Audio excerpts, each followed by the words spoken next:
Hey there, welcome back to the channel. I'm glad you're here. Today we're going to explore the word leprechaun in depth. First, the definition. Leprechaun means a small Irish fairy in folklore known for mischief and hidden pots of gold. Think of it simply as a tiny magical being guarding treasure.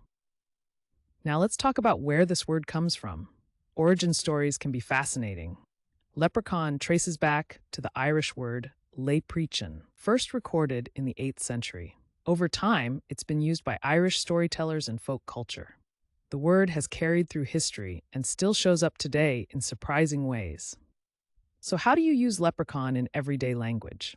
Let's go through some examples. Correct example 1.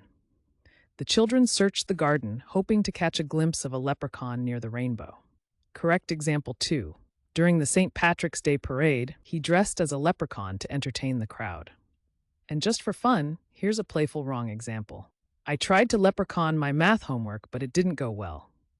See how context makes a big difference? Using leprechaun correctly helps your meaning come across clearly, while using it wrong can sound confusing or just funny. Quick recap. Leprechaun means a small Irish fairy in folklore known for mischief and hidden pots of gold. It comes from the Irish word leipreachán, and you can use it in sentences like the ones we shared.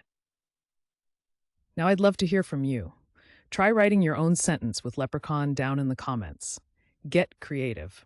And if you found this helpful, make sure to hit that subscribe button and join us for more word deep dives every day.